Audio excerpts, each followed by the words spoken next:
Quand j'avais 15 ans, mes parents ont décidé d'aller rendre visite à mon oncle. Je voulais pas y aller, je voulais rester à la maison et passer du temps avec mon meilleur ami, Alex. Comme nous vivions dans un quartier tranquille et qu'il y avait peu de crimes, mes parents m'ont permis de rester à la maison et d'inviter Alex. Ma mère a laissé une note sur le frigo avec tous les numéros d'urgence. Et mon père m'a dit de l'appeler si quelque chose arrivait. Je leur assure que tout va bien se passer. Moi et Alex, on va jouer aux jeux vidéo et manger une pizza plus tard. J'ai appelé Alex et il est venu chez moi. 15 minutes plus tard, nous avons joué à UFC sur ma PS4 pendant 2 heures. Puis nous avons mangé de la pizza. Après le repas, on s'est assis dans le salon pour parler de choses et d'autres. Finalement, nous avons commencé à parler de filles. Alex a mentionné un site web où l'on peut parler à des gens au hasard. Il s'appelait Omegle. Il a également dit qu'il avait parlé à des filles sur ce site. Alors nous avons décidé d'aller sur Omegle et de tenter notre chance. Pendant les 30 premières minutes, nous avons été mis en relation avec aucune fille. Nous commencions à nous ennuyer et juste au moment où je bougeais ma souris pour fermer la page web, 2 filles sont apparues sur notre écran. Elles avaient à peu près notre âge, peut-être un peu plus. Nous avons essayé de leur parler, mais elles ne faisaient que taper. Nous pouvions voir qu'elles essayaient de parler, mais nous ne pouvions pas les entendre.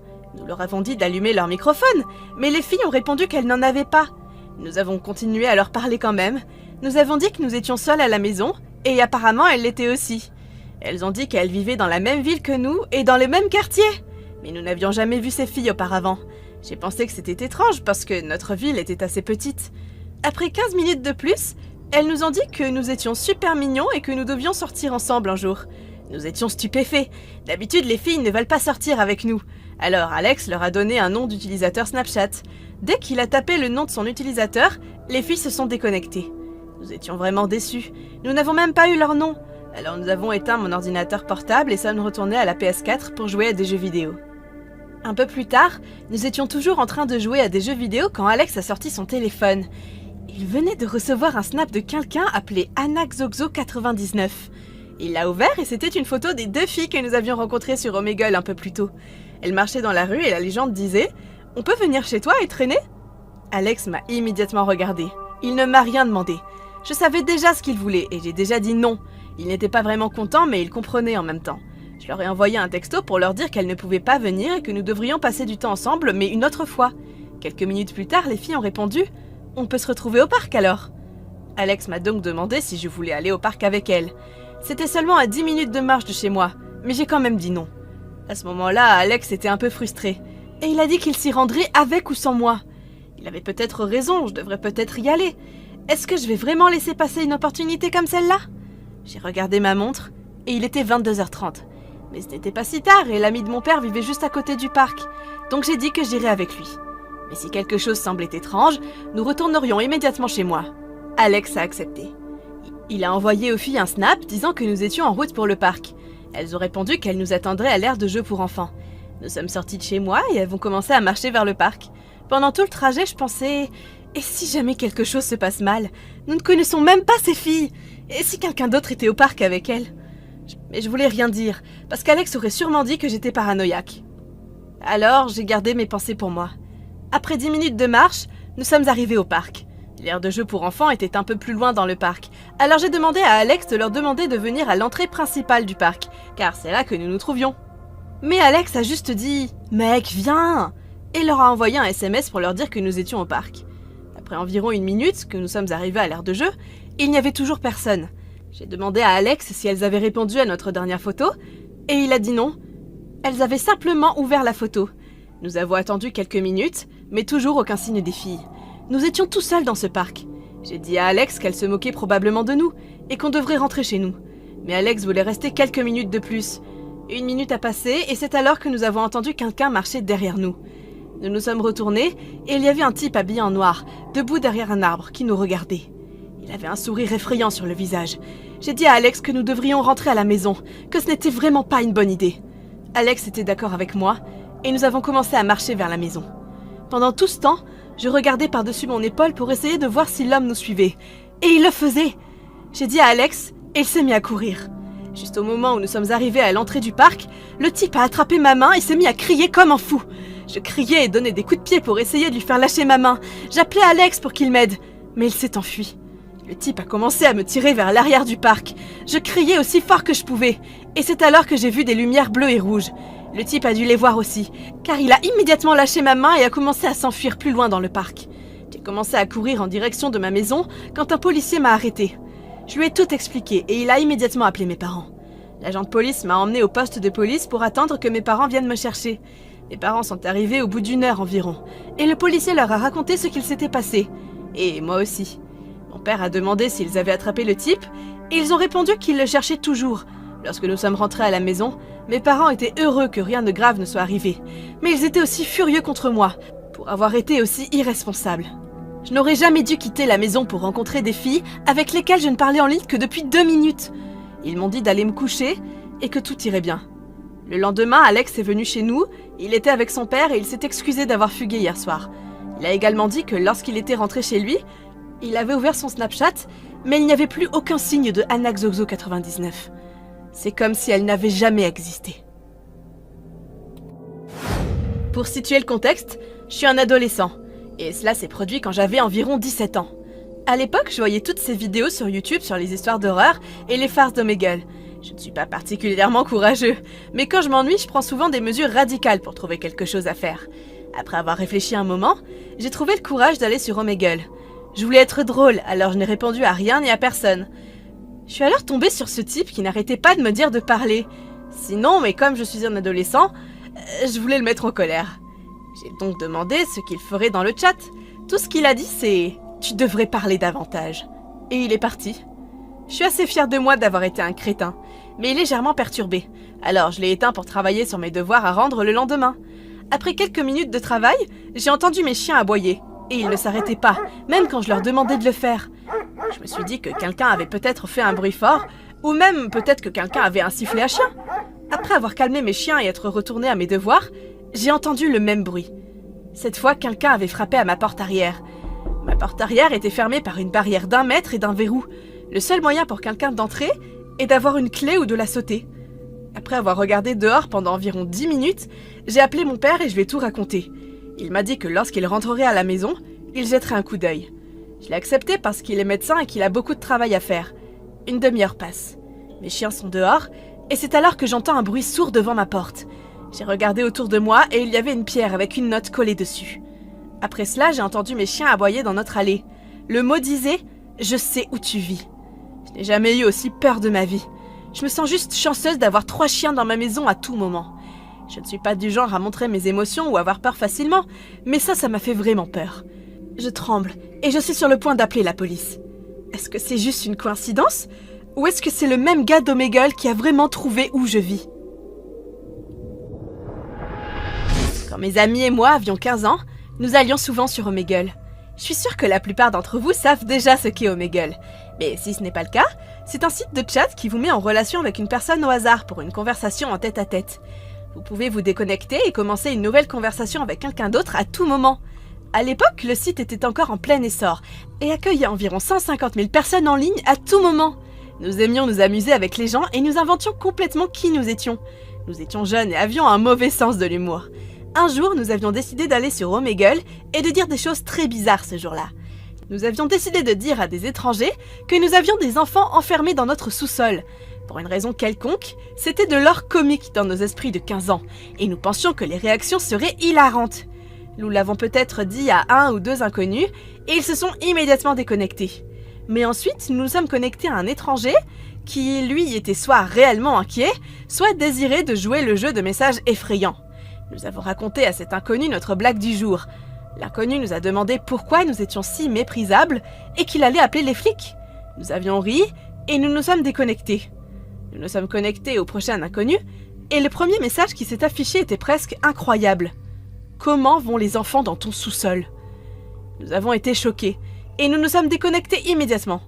Nous avons essayé d'en rire pendant quelques secondes et de nous connecter à un autre inconnu. Mais à chaque connexion à un nouvel étranger, un autre message était apparu dans le chat. J'attends toujours des nouvelles de ces enfants. Nous avons décidé de nous déconnecter et de nous reconnecter une fois de plus. Le dernier message envoyé par la personne était « Je suis toujours là et j'attends toujours ta réponse ». Finalement, nous avons repris nos esprits et nous avons quitté l'ordinateur pour un moment. Je me souviens avoir eu tellement peur que cette personne appelle les flics, mais heureusement, il n'en est rien ressorti. Nous avons cessé d'aller sur Omegle autant que possible. Je me demande encore si un modérateur était sur le site et avait un moyen de continuer à se connecter à nous, ou si c'était quelqu'un qui était bon en piratage. Je suis sûre que ce que nous avons dit à cette personne l'a fait paniquer, autant qu'elle nous a fait paniquer. Dans l'ensemble, nous avons appris une bonne leçon, et réalisé que nous n'étions pas aussi drôles que nous le pensions. Certains d'entre vous ont peut-être entendu parler de ce site web, appelé omegle.com. Si ce n'est pas le cas, c'est un site de chat. Les gens y vont quand ils s'ennuient et c'est anonyme. C'est à vous de donner vos informations. Mais vous pouvez facilement sortir d'une conversation et passer à une autre personne en un seul clic. Vers 2012, je suis allée souvent sur ce site car je me sentais seule. Et j'ai déjà eu de belles conversations sur ce site. J'avais 16 ans à l'époque. C'est là que j'ai rencontré Emily. C'était une fille drôle à qui il était si facile de parler.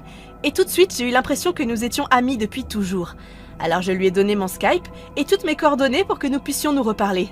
Très vite, nous avons parlé toute la journée, tous les jours, pendant quelques mois sur Omegle.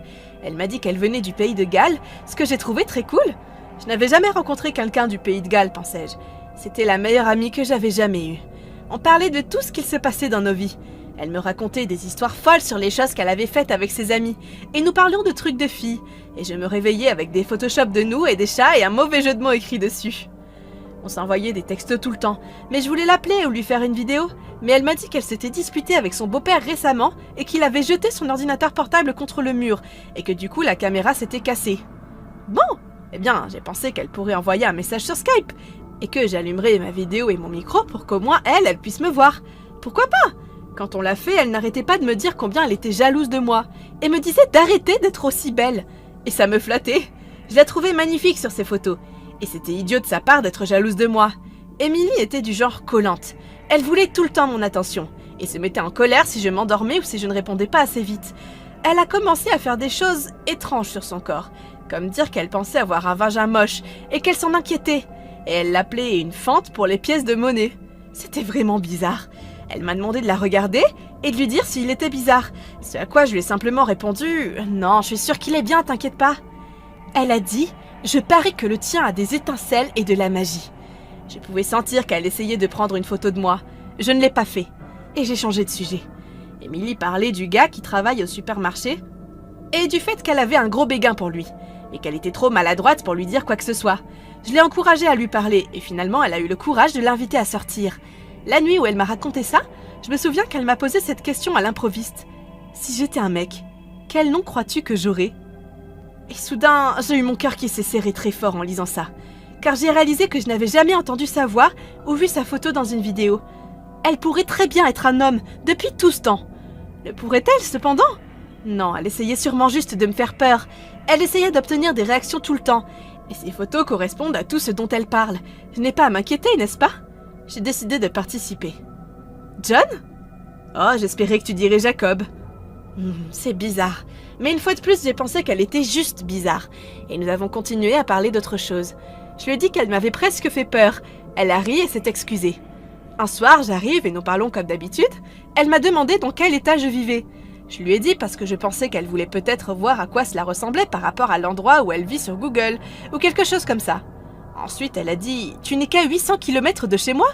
J'ai dit « Non, tu ne l'es pas. » Elle a dit « Oui, je vais à... » Je cherche cette école, et bien sûr c'est en Alabama. Mais on peut facilement chercher une école sur Google Maps. J'ai donc pensé qu'elle inventait des choses pour obtenir plus de réactions. Elle a alors dit qu'elle avait réparé sa caméra et que nous pouvions faire un chat vidéo ce soir si je le voulais. J'ai dit oui, j'étais très excitée. Nous avions parlé pendant 2 mois et je pouvais enfin la voir au lieu de lui envoyer des photos ou des textos. Je m'installe dans le salon et je l'appelle. Elle a répondu. Vous savez, quand vous vous sentez gelé par la peur et que le temps semble lent. La première seconde, quand je l'ai vue, j'ai pensé que c'était peut-être son frère ou son ami et qu'elle allait déplacer la caméra vers elle. Mais non, c'est juste lui. Alors je me suis figée et sans voix, il a pris l'un de ses ordinateurs portables et se connecte en tant qu'Emily pour me montrer qu'il avait vraiment fait ça pendant tout ce temps. Il ne disait rien. Il sort ensuite une caméra et la pointe vers moi. Je me suis finalement dit de mettre fin à l'appel avant qu'il ne prenne sa photo. Pourquoi avait-il sorti son appareil photo? Je ne sais pas, mais j'essaie de tout assimiler alors que mon cœur bat la chamade. Et même s'il n'est pas près de moi physiquement, c'est quand même très effrayant et dérangeant pour moi. Je me suis ressaisie et j'ai décidé d'essayer d'obtenir des réponses. Je lui ai écrit un simple « Pourquoi ?» Et il m'a répondu « Mes amis m'ont défié de faire semblant d'être une fille sur Omegle, mais je t'ai trouvé vraiment cool alors j'ai continué. Mais j'ai arrêté de parler aux autres gars. Je voulais juste continuer à te parler. » Et devinez quoi? Son nom était Jacob. Il avait 21 ans et il venait d'Alabama. Je ne comprenais pas comment il pouvait maintenir sa fausse vie d'Emily tous les jours, et même avoir des photos de tout ce qui semblait si légitime. C'était presque comme si Emily était réelle, et qu'elle était morte cette nuit-là. Cette fille sur ses photos, qui était-elle? Ce qui est étrange, c'est que parfois j'ai l'impression qu'elle est toujours là, même si je sais qu'elle n'existe pas. Je suis une très jeune femme en 6e année. Je n'étais même pas stupide. Je le suis encore un peu, alors s'il vous plaît, ne me faites pas un cours sur la sécurité sur Internet. En vérité, je sais déjà tout ça, mais j'ai choisi de le faire. Je suis consciente que c'était une décision stupide, et ça ne se reproduira plus jamais. Ok, alors commençons. Je m'ennuyais pendant les vacances d'hiver, et j'étais sur la tablette que j'ai reçue à Noël, avec un clavier Bluetooth, mais je ne voulais pas aller dormir. Je me souviens avoir regardé de nombreuses vidéos de farces et attrapes sur YouTube sur un site appelé Omegle. Si vous ne savez pas ce qu'est Omegle, il s'agit d'un site web gratuit avec une version sécurisée pour les 13 ans et plus, et une autre version inappropriée pour des fins inappropriées. Pour une raison pédophile, les gens préfèrent toujours aller sur la version sûre pour montrer aux filles leur anaconda. Ce site vous garde anonyme pour des raisons de sécurité, et ne vous recommande pas de donner des informations personnelles. Comme j'étais stupide, je me suis dit « Hey, autant parler à des inconnus à minuit! Qu'est-ce qui a mal tourné ?» La réponse à cette question est énormément de choses.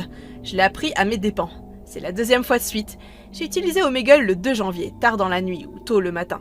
Je suis allée dans ma boîte d'intérêt et j'ai entré 5 choses. Il y avait quelques logs de chat quand j'ai vu une fille qui a dit qu'elle avait 13 ans. Je savais déjà que cette personne était un simulateur. J'aurais dû partir, mais je ne l'ai pas fait.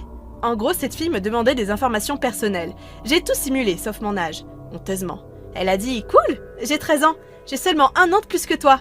Elle n'a cessé de me pousser à lui montrer mon corps nu, comme elle le faisait aussi. Bien sûr, j'ai refusé. Et bien sûr, ce pédophile flippant s'est énervé. Apparemment, cette personne m'avait enregistré pendant tout ce temps sur son ordinateur. Il l'a diffusé sur son écran, me laissant me regarder en train de boire dans ma bouteille d'eau. Une image qui peut facilement être photoshopée en quelques secondes pour devenir quelque chose de vraiment inapproprié. Je me souviens l'avoir regardé et lui avoir dit qu'il était malade, ce à quoi il a simplement répondu « Non ». Étant la personne la plus intelligente du monde, je n'ai pas quitté le chat. Au lieu de cela, j'ai pris mon téléphone, j'ai continué à parler avec lui et je l'ai enregistré en train de me menacer. Il m'a dit que si je ne me montrais pas de manière indécente, il prendrait les enregistrements et les montrer dans une vidéo inappropriée. Quand j'ai dit non, il m'a dit que j'avais 2 choix. 1 de me montrer nue, ou 2 de soulager son fétichisme des toilettes. Comme je n'ai pas répondu, il a pensé que je ne savais pas ce que c'était, et il me l'a dit. Je n'ai pas répondu une fois de plus, alors il est reparti en me laissant le message suivant. « Je suppose que tu as fait ton choix alors. Au revoir. » Au début, je n'ai absolument rien pensé, me disant qu'il n'était pas assez intelligent pour faire ça. Mais plus j'y pensais, plus je paniquais. J'ai pleuré en silence car je ne voulais pas que mon père et son ami m'entendent à côté dans sa chambre. J'ai posté les vidéos sur mon Instagram privé. Moi seule étais autorisée à les voir. Mes seuls followers étant des personnes de mon école que je connaissais, j'ai demandé de l'aide. Seule une petite quantité de personnes étaient en ligne, comme 2, donc je me suis épargné une certaine gêne à l'école. Comme une certaine personne de l'école l'a vue, l'autre était ma demi-sœur de 13 ans, Val. La fille qui l'a vue a fait une capture d'écran et m'a envoyé un message, me demandant ce qui n'allait pas. Je lui ai raconté et elle m'a dit que je devais appeler la police. Malheureusement, j'ai dû appeler la police. Ou heureusement en fait. Le répartiteur a été très gentil, mais quand la police est arrivée, la dame qui était là ne l'était pas. Elle m'a sermonné, puis elle est partie. Elle m'a dit qu'elle n'était pas en mesure de procéder à une arrestation, car je l'avais laissé faire tout ça, comme si je l'avais voulu. Bien sûr, je leur ai montré les vidéos. Mon père a dit qu'il était déçu de moi. Et pour faire court, j'ai été punie de tout.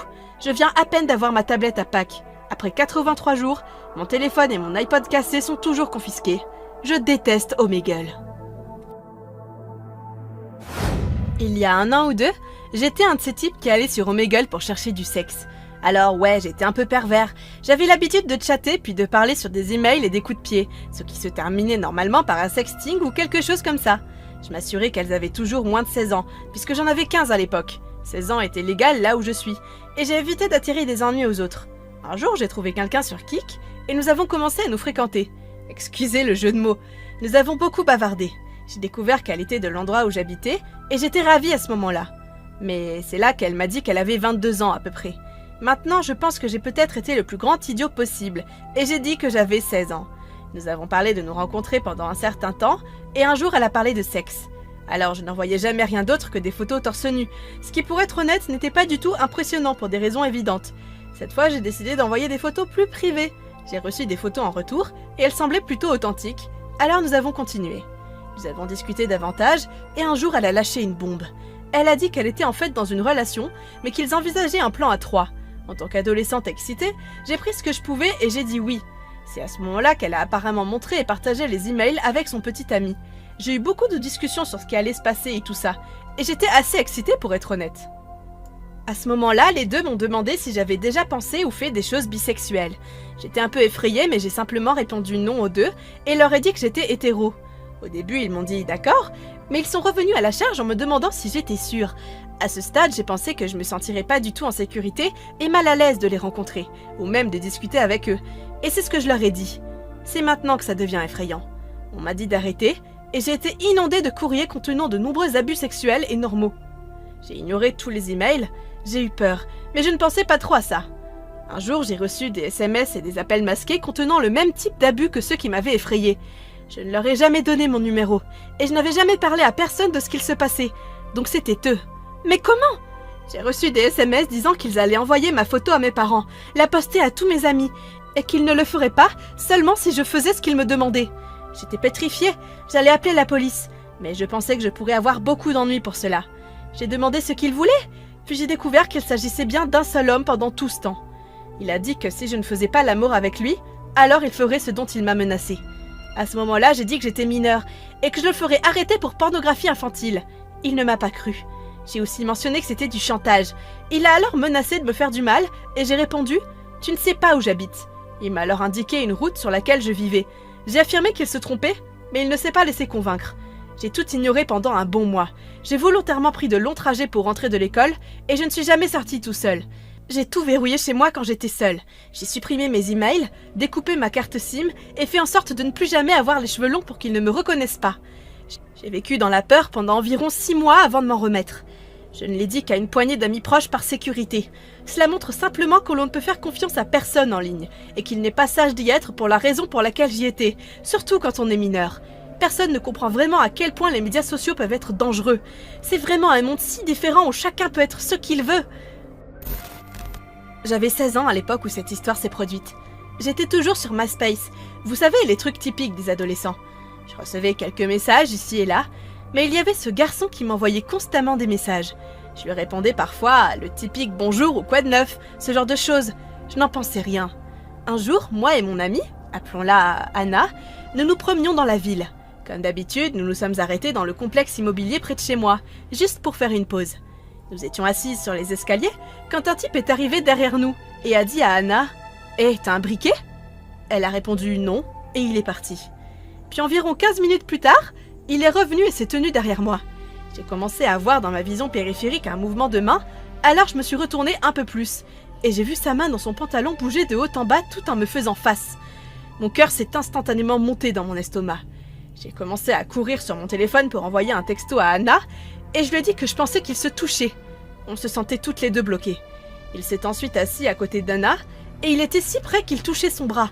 J'ai fait semblant d'être au téléphone pour qu'il parte. Il regarde Anna, puis dit « Elle s'appelle Nadia ?» Anna a eu peur instantanément, et elle s'est mise à hurler « Demande-lui toi-même !» Mais je faisais toujours semblant d'être au téléphone. Environ 5 minutes plus tard, l'agent de sécurité s'est promené et nous a dit bonjour. Puis il a parlé à l'enfant, appelons-le Antonio. « Et quoi de neuf, Antonio? Tu traînes avec ces dames ce soir ?» Je savais que cette tête devait être écrite sur mon visage. Pourquoi ne le voit-il pas? L'agent de sécurité dit alors « Eh bien, si j'entends parler de 2 filles blanches qui disparaissent, je crois que je sais qui appeler à ce stade. » Je commence à me sentir plus malade que je ne l'étais déjà. L'agent de sécurité est alors parti, et pourtant Anna et moi sommes toujours assis là, en se sentant plus coincés que jamais. Quelques minutes plus tard, un de ses amis arrive et me dit « Tu veux entrer ?» J'ai finalement assez d'énergie pour dire non, et que je devais aller rejoindre mon cousin. Avant que nous commencions à nous lever, l'ami d'Antonio se place devant moi et me dit « J'ai dit non, et Anna et moi a commencé à marcher vers la sortie, car ma maison est juste en haut de la colline. Et qu'est-ce que vous savez ? Ils ont tous les deux commencé à nous suivre. Nous entrons dans ce tunnel et Anna dit « Enlève tes chaussures pour qu'on puisse courir, et qu'on ne veut pas qu'ils entendent où on va. » Donc, nous voilà pieds nus, courant comme si nos vies en dépendaient. On passe sous ma rue, on court jusqu'à ma maison, on entre dans le couloir de derrière. C'est si calme que tout ce qu'on pouvait entendre, c'était moi, essayant de reprendre mon souffle, et mon cœur battant dans mes oreilles. J'ai commencé à regarder Anna, effrayée, qui se cachait derrière le mur en fixant la porte vitrée, attendant de voir si quelqu'un allait surgir. Nous avons fini par nous calmer mutuellement. Je pensais que tout était fini jusqu'au lendemain matin, quand je suis allée sur MySpace. J'avais un message de lui qui disait alors « Je veux juste que tu saches, je sais dans quelle maison tu vis », avec le nom de ma rue indiqué. Alors je l'ai bloqué sur MySpace, et je ne suis plus jamais passée devant ce complexe. Quelques semaines plus tard, j'ai découvert qu'il était en prison. Et d'après ce que je sais, à maintenant 25 ans, il est toujours en prison. Je ne peux qu'imaginer ce qu'il a fait, mais j'espère vraiment ne plus jamais le croiser. Plus jamais.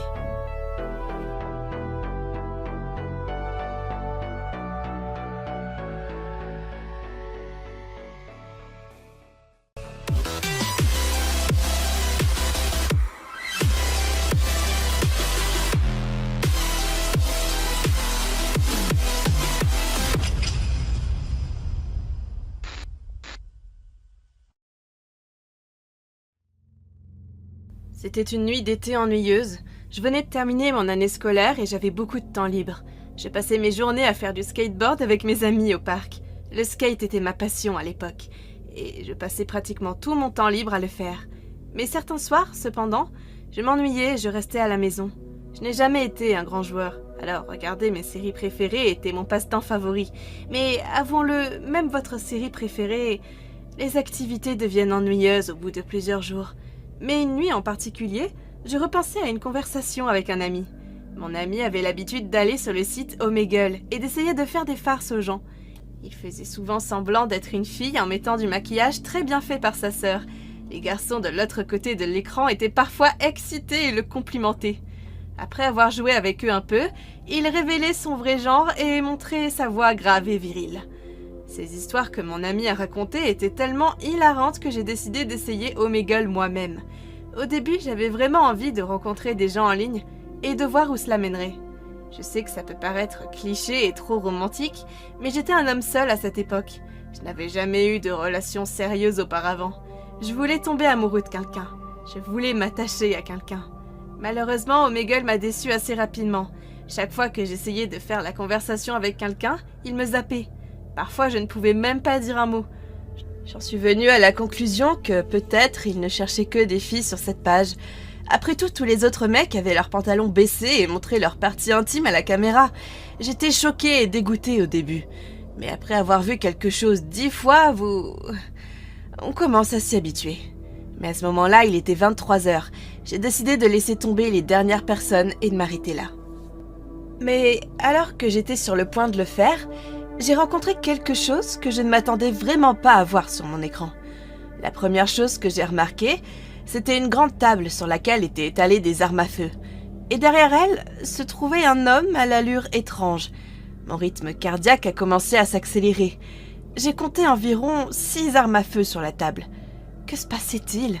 Pourquoi quelqu'un montrerait-il ses armes comme ça sur Omegle? Elles devaient être fausses, non? Pendant que je me posais cette question, j'ai concentré mon attention sur l'homme. Sa tête était en forme d'étoile et son visage en forme d'étoile. La pièce derrière lui était plongée dans l'obscurité et je ne pouvais rien voir d'autre que lui ainsi que ses armes. L'homme était assis sans bouger derrière sa table, les yeux grands ouverts. Il avait de longs cheveux noirs et toute sa tenue était sombre aussi. Il portait une sorte de tenue gothique. Même la peau autour de ses yeux était peinte en noir, presque comme une sorte de clown ou de joker, mais en niveau de gris. Son manque de mouvement commençait à jouer sur mon anxiété. Mais d'une manière ou d'une autre, j'attendais qu'il commence à bouger. La conversation, après une longue et embarrassante minute à se regarder fixement, il a finalement commencé à taper quelque chose sur son clavier sous la table. La curiosité serait un euphémisme pour dire ce que je ressentais à ce moment-là. J'étais vraiment intriguée pour une raison quelconque. Qu'est-ce que ce type pouvait bien taper? Le texte disait « Bonjour, je vous choisis pour choisir mon destin. Nous allons jouer au fameux jeu appelé roulette russe. Mais cette version est un peu modifiée. Sur ma table, ici, j'ai 6 pistolets. 2 d'entre eux sont entièrement chargés et le reste est vide. Vous déciderez quelle gâchette je dois appuyer pour viser ma tête. On le fera 2 fois.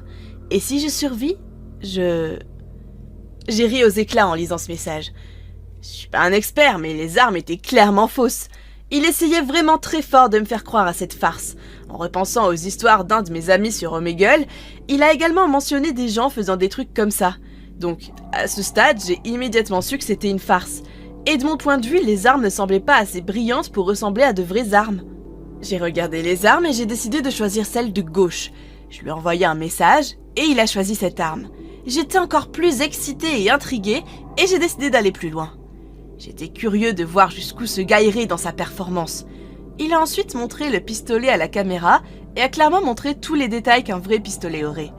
J'ai enfin pu voir la brillance du métal du pistolet et j'ai été très impressionnée par le réalisme de l'arme. Il devait s'agir d'un accessoire de cinéma au moins. Malgré tout, je n'ai jamais envisagé, même dans mes rêves les plus fous, la possibilité que ce soit de vrais pistolets. Il a ensuite mis le pistolet sur sa tête, a fermé les yeux en appuyant lentement sur la gâchette. Le pistolet a juste fait clic. À ce moment, j'étais sûre à 100% que c'était soit de très bons faux, ou alors que tous de vrais pistolets, mais qu'ils étaient vides. J'étais impatient de choisir le prochain pistolet. Je voulais désespérément montrer à l'homme que je n'étais pas tombée dans le panneau. Nous avons ensuite répété le processus. Il m'a demandé de choisir une arme, et j'ai choisi celle du milieu. Il s'est mis à trembler comme une feuille. Il a pointé l'arme sur sa tête, mais cette fois-ci, il n'a pas réussi à s'en sortir. La fois suivante, c'était très différent. Il tremblait toujours, et on aurait dit qu'il voulait essayer de poser son arme. Pendant 1 seconde, il a hésité à appuyer sur la gâchette. Il lui a fallu environ 2 minutes pour finalement rassembler son courage. Je n'ai même pas cligné des yeux ou tressailli. À ce moment-là, j'étais juste stupéfait du jeu de cet homme. Ses tremblements et ses frémissements semblaient presque authentiques. Mais ensuite, c'est arrivé.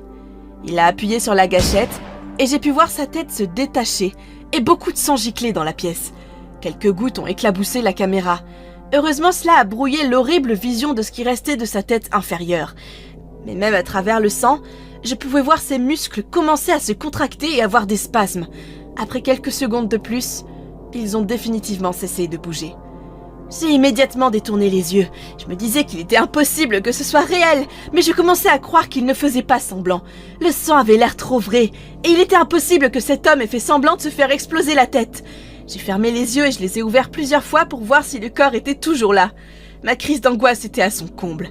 Une partie de moi attendait que l'homme se remette à bouger, en espérant qu'il s'agisse d'une sorte d'animation 3D, et l'autre faisait terriblement face à la réalité. Mais son corps n'a jamais bougé. J'ai décidé de rester sur la page aussi longtemps que possible pour voir si le corps allait au moins, peut-être, essayer quelque chose. Peut-être que quelqu'un chez lui entrerait dans la pièce et l'emmènerait rapidement dans un hôpital. J'étais dévastée, mais à ce moment-là, j'ai commencé à avoir mal au ventre. Je me suis précipitée dans les toilettes et j'ai commencé à vomir. J'ai passé 20 bonnes minutes avant de revenir dans ma chambre et de rouvrir lentement mon ordinateur. Je voulais juste me réveiller de ce cauchemar, mais c'est alors que j'ai compris. Je venais d'être témoin du suicide de quelqu'un. J'ai eu l'idée de crier dans mon microphone, ou peut-être d'alerter quelqu'un dans son appartement ou sa maison, d'essayer de me débrancher et de voir si cela faisait quelque chose. Peut-être que quelqu'un était dans le coin et pouvait l'aider. J'ai essayé de rouvrir Omegle, mais à ce moment-là, Omegle m'avait déjà assigné un nouvel inconnu. Alors j'ai décidé d'essayer de dormir, en espérant effacer tout cela de ma mémoire. Je ne pouvais évidemment pas le faire, je ne pouvais pas aider cet homme de toute façon. Je ne connaissais ni son nom ni sa localisation. Après environ 1 semaine, j'ai enterré ce souvenir au fond de mon esprit. Je ne l'ai jamais dit à mes parents ni à personne d'ailleurs. J'ai essayé de le faire, mais je n'ai pas réussi. J'avais trop honte, j'avais trop peur, j'étais trop embarrassée. 4 ans plus tard, je pense encore de temps en temps à cet incident. Peut-être que si je l'avais cru, peut-être que si je l'avais écouté, j'aurais pu l'en dissuader. Mais je ne peux pas changer le passé. Je dois essayer d'oublier tout ça. Il n'y a rien que je puisse faire.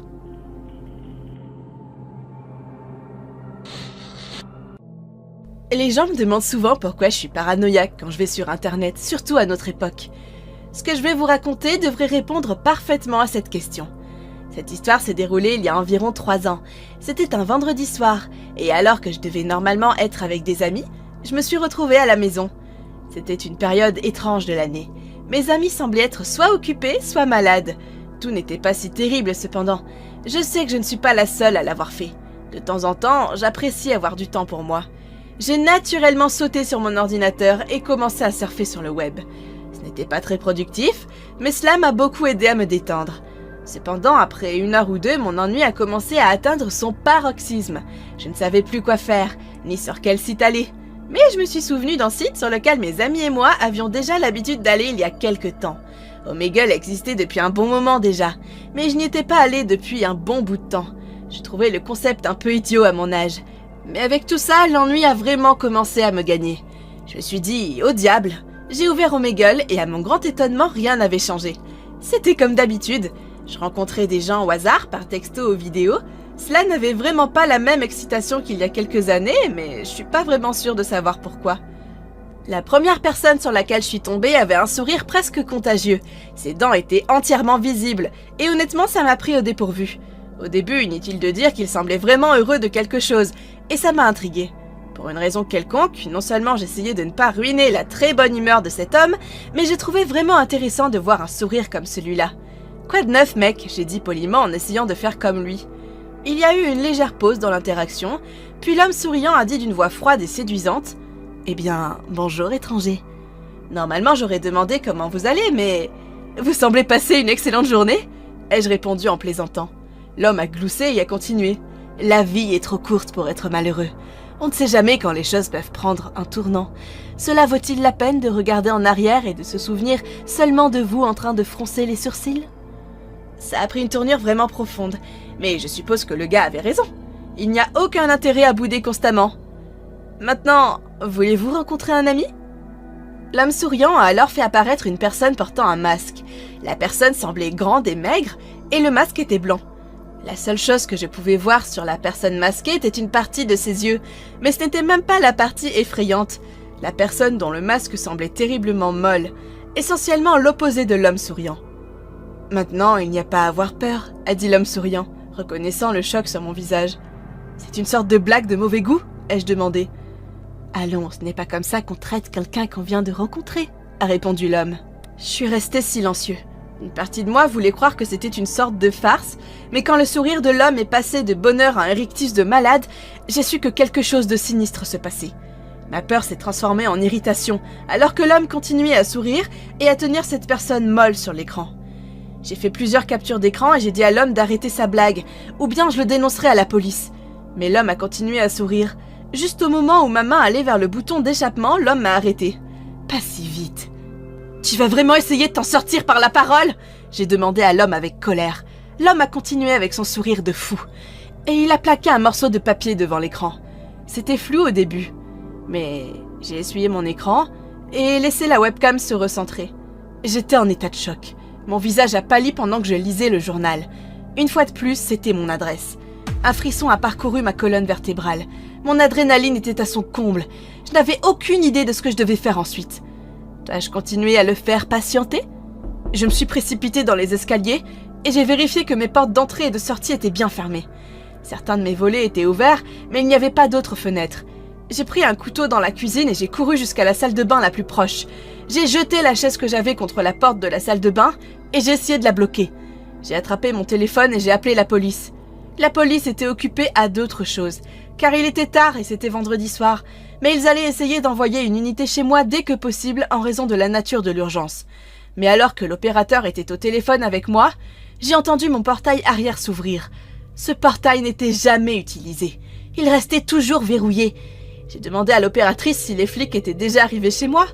Elle m'a répondu que l'unité la plus proche se trouvait encore à 5 ou 10 minutes. J'ai fini par prendre une décision. J'ai ouvert la fenêtre de la salle de bain et j'ai sauté par-dessus. J'ai atterri de la manière la moins gracieuse possible. Les craquements des feuilles sous mes pieds auraient certainement alerté l'intrus. C'était maintenant ou jamais. J'ai couru plus vite que je ne l'avais jamais fait. Mon côté le plus logique me disait que j'aurais dû au moins regarder en arrière pour voir s'il était venu seul, ou comment ils étaient arrivés chez moi. Mais il n'y avait pas de retour en arrière possible. Après ce qui semblait être plusieurs minutes de sprint frénétique, je suis finalement arrivée à une intersection.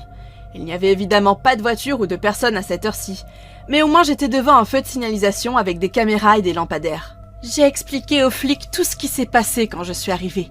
Je leur ai même montré les captures d'écran.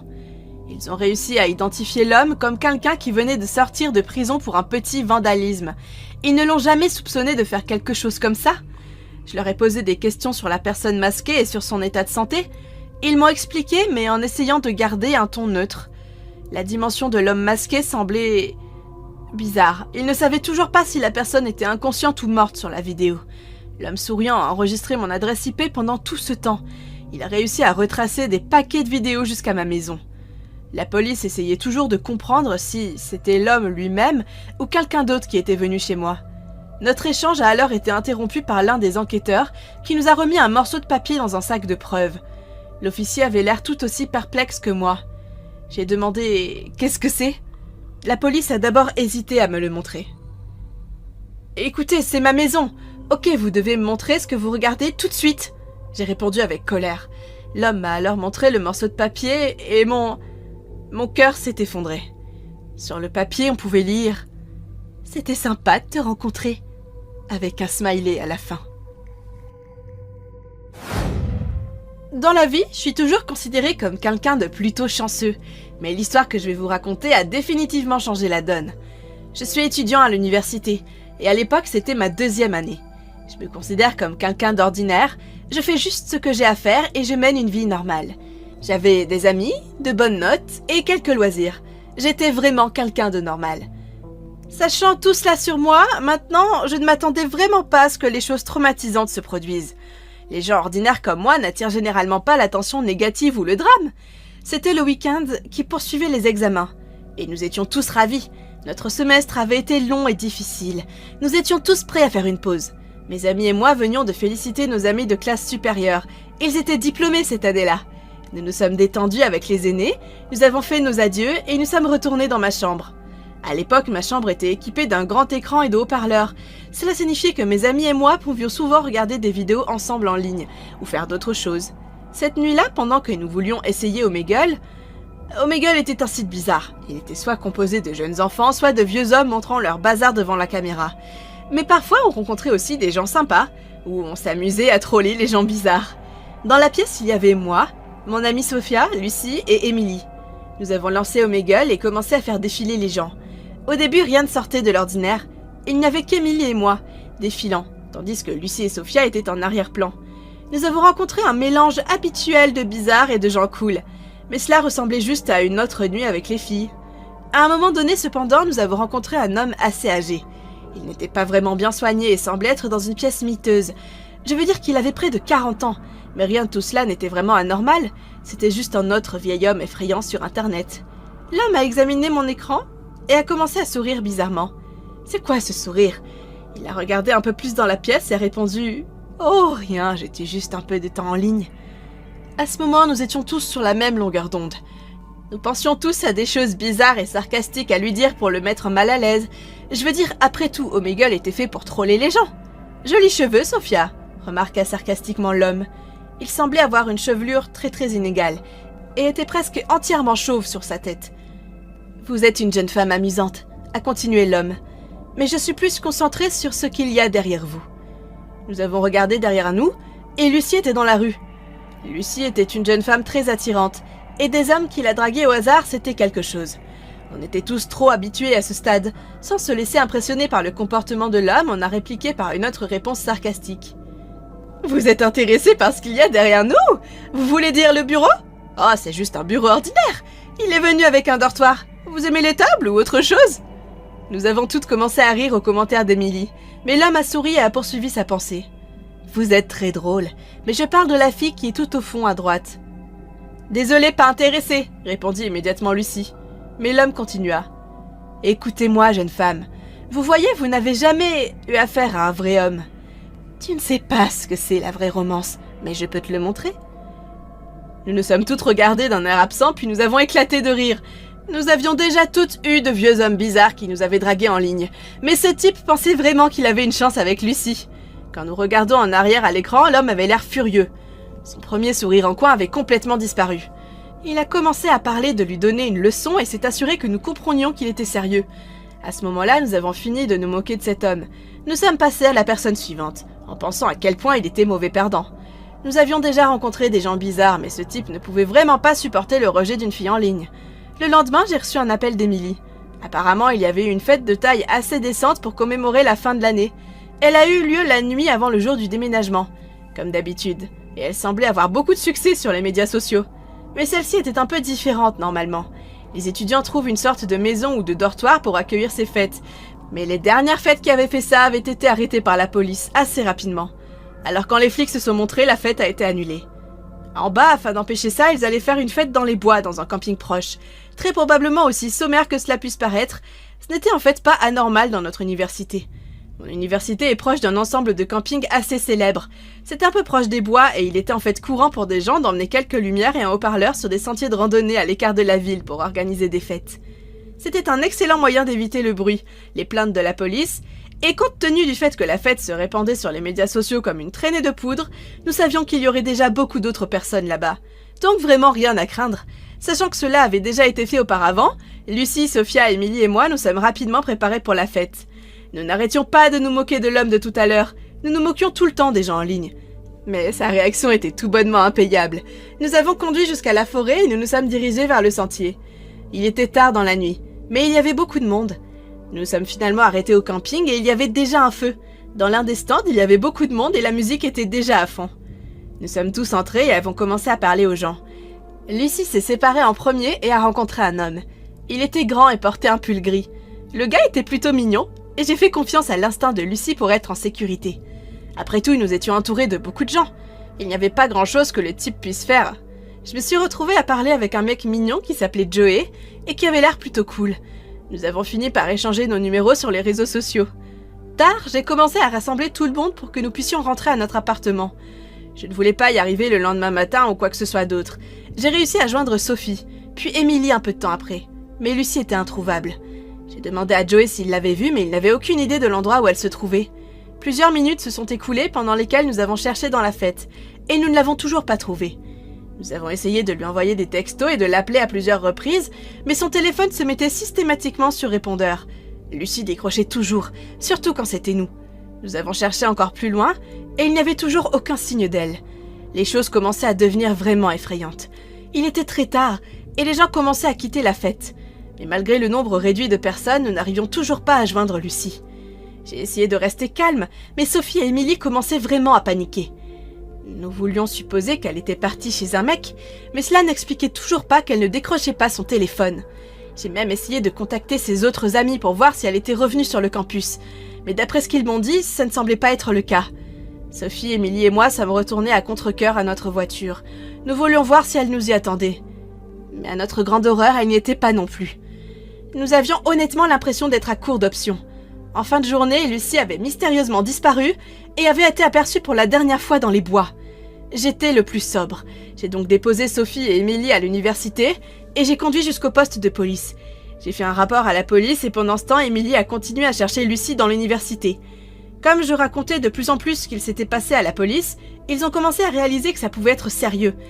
Ils ont estimé que c'était un motif suffisant pour commencer une recherche complète de Lucie. Il n'y avait rien que je puisse faire, donc j'ai retrouvé Sophie et Emily à l'université. Nous avons essayé de faire de notre mieux pour dormir ce soir-là. Le lendemain matin, j'ai reçu un appel de la station. J'ai décroché frénétiquement pour voir s'ils avaient des nouvelles. Je voulais savoir où était notre amie, ce qui avait pu lui arriver. Et là, disons que mon cœur s'est effondré. Lucie avait été retrouvée morte dans les bois avec de multiples coups de couteau sur le corps. Son corps avait été retrouvé non loin de la fête dans la forêt. La police pense qu'elle aurait pu être traînée dans les bois dans l'obscurité, ses cris étouffés par la musique forte et les gens. Sophie a commencé à sangloter, et Emily et moi sommes restés là, les visages pâles d'incrédulité. Les flics n'avaient toujours pas trouvé le coupable, mais je sentais que j'avais un indice. Je me souviens de Lucie flirtant avec ce grand homme. Je sentais que ça devait être lui. Une autre journée horrible a passé, et finalement on m'a demandé d'aller au poste de police pour un peu plus d'interrogatoire. Il s'avère qu'ils pensent avoir trouvé leur coupable. J'étais furieux. J'étais sur le point de voir la personne qui m'avait enlevé mon ami pour toujours. J'ai réalisé que j'étais peut-être, ou peut-être pas à l'école avec cet homme pendant tout ce temps. Cette pensée m'a dégoûtée. Mais d'une certaine manière, c'était encore pire que je ne le pensais quand ils ont sorti le tueur. C'était le vieil homme d'Omegle. Comment cet homme nous avait-il trouvés? Comment tout cela avait-il pu se produire? Mais c'est alors que ça m'a frappé. Pendant l'appel Omegle, Lucy portait un badge d'un événement auquel elle avait assisté auparavant. Elle portait aussi le sweatshirt de notre école. Les flics ont cru que l'homme avait réussi à la retrouver sur les réseaux sociaux et à retrouver la fête à laquelle nous allions. Et une fois qu'il l'avait retrouvée, il avait liké et commenté ses posts sur les réseaux sociaux. Ça m'a rempli de rage et de désespoir, des pieds à la tête. Ce sale type en ligne avec qui nous sommes embrouillés, il a vraiment été à la hauteur de ses menaces.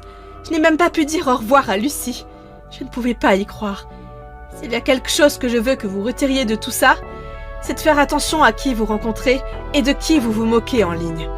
Des choses inimaginables peuvent toujours arriver.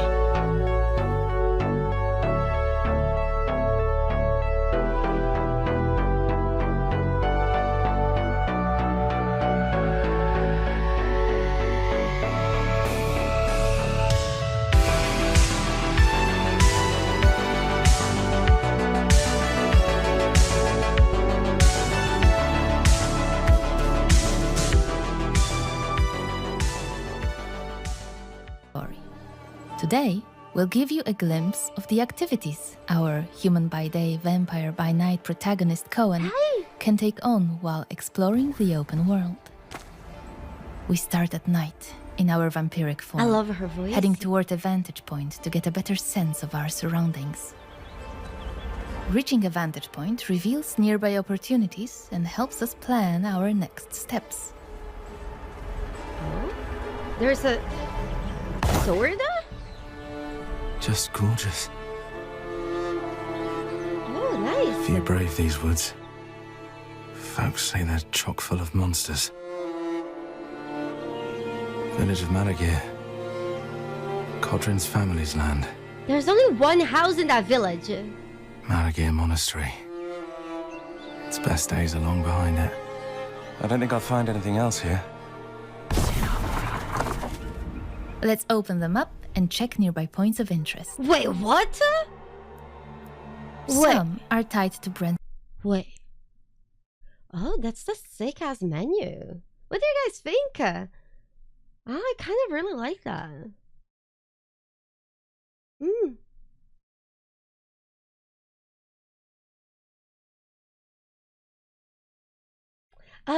We were watching the Downwalker thing that they showcased a few days ago, and I missed. Yeah, and then we'll play some Diablo soon. Yeah. We go. Points of interest. Too many options for your brain, that's fair.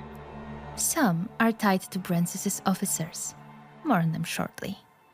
Others to hidden mysteries, haunted sites, and shrines used for fast travel, which can also serve as quest objectives.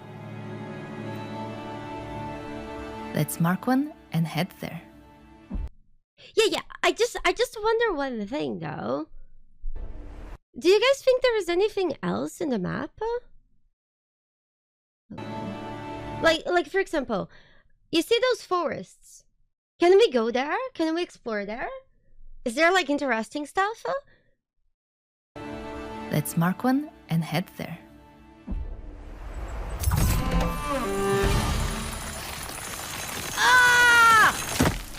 He literally used his nails to climb down the fucking tower like a fucking Early in the game, we maniac! can unlock a perk that allows us to transform into a wolf What and an move unhinged- faster at night. It's quicker and more agile, though it comes with some limitations. There's also a daytime That's so equivalent, but cute. more on that later. What was that? Is someone in trouble? It looks like we've come across a group in need of help. Whether we intervene is up to us, and I both like choices that. can lead to unexpected outcomes. We began with death from above, allowing us to quickly eliminate an unsuspecting enemy and gain the upper hand from the start. We have incorporated community feedback, and now there is no need to open the skill wheel to select a previously assigned ability. Instead, we can use quick selection. Nice. You know what I wonder? Done for. Okay, I'll wonder later. So did I, to be fair. Wasn't sure I'd get you out of this in time. But you did. He's half vampire. Bless you. It's complicated. Bless you. He's kind of For like a now, failed we need to vampire. recover. As a vampire, we restore health by feeding. Human blood is most effective, but in this case, we rely on animals. Okay, hold on. You know what I wonder? What if, let's say, you're playing at night and then you get home and then you eat this deer, but this deer was contaminated with some bacteria, okay? And then Cohen gets back to his house and then he feels like he has a fucking diarrhea. How can he wipe his ass with nails this long? Thoughts? Like, you can't, right? It's less efficient, but it will do. Oh, the bidet. Feeding increases our corruption level. It's shown next to the health bar at the bottom of the screen. The higher the corruption level, the more vampiric perks are unlocked Where? for purchase. Nearby points of interest are marked on the map and indicated on the This compass level at the 6? top of the screen. Let's head to the shrine. Which shrine? Here's the shrine. Damaged, so we can't use it yet. Desecrated. Okay. Looks like the shrine's missing its heart. But maybe I could restore it.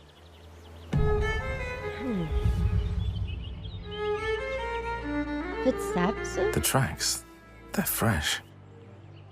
Bidets for vampires? There's a trail What would be nearby. the difference? Let's follow it. No water? Instead it has blood? A blood bidet? So you clean your ass by throwing blood up to it? A group of Brancis' soldiers has set up camp. Let's clear them out. Voracious Bite allows us to drink Can blood he from bite your unsuspecting chainmail? enemies and gain the upper hand at the beginning of combat. But we're not able to drain this enemy fully, as his comrades quickly come to his aid.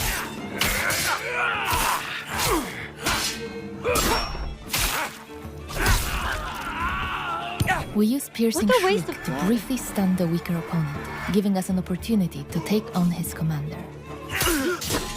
When an enemy blocks and interrupts our attack chain, we can use But charge to be fair- prevent a counterattack. Vampires are supposed to be powerful. Voracious Bite can Jesus also be used during combat. Christ! He opened his mouth so wide I thought he was in the dentist. Voracious Bite can Wait, as an active perk, allowing us to regenerate some why health. is this... Why is this being like this? Hope word of this. God damn it. Why is the player being such a little bitch? 1 second, guys. FX. Peggy. Hope word of this. Hold on, hold on. Hold on. It's right before this. Voracious Yeah, I cannot see how. Oh, there we go. Oh, guys! You know when you're at the dentist and the dentist asks you to open your mouth wide, they mean it like that. It's a master pass. God.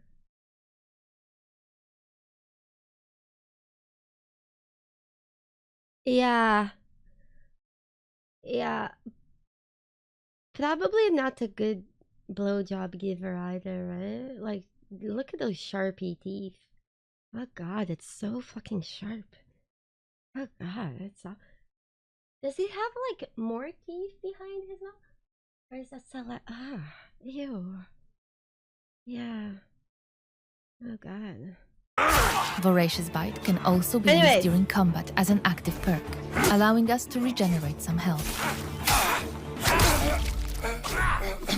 Hope word of this reaches your master.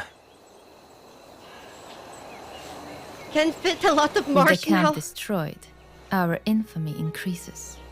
More about this in a moment. Let's collect our loot. We found the shrine's missing heart, along with a manual that unlocks a new perk. Precision. Let's open our inventory and head to the recipes tab. Holy shit! Look at the amount of inventory tabs you can have. Holy heck! 1, 2, 3, 4, 5, 6, 7, 8, 9, 10, 11, 12. That's a lot of freaking items.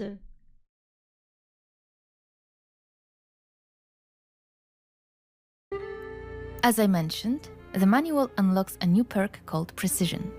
Okay. Once you read it, it becomes available in the Character tab. 6, Let's 7. go there. The exclamation mark indicates What? that a She new was- perk is available, but we can't purchase it yet. Perks can only be acquired went at a really shrine fast by there. spending experience points, which are earned by completing objectives. Yeah, And I since really we've like the just UI as finished well. one, It's we nice. should be good to go. We've also found the shrine's missing heart, so we can now fix it. Let's head back.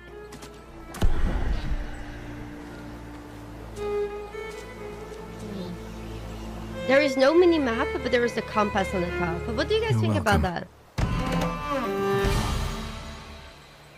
With the heart restored, the shrine is rebuilt. We can now use it. Let's start with the perks menu. In the Yeah. Swordmaster abilities, I we don't find know. Precision now available for purchase. As you can see, it costs both experience points and a time segment. Okay, so wait. So to unlock skills, you lose time?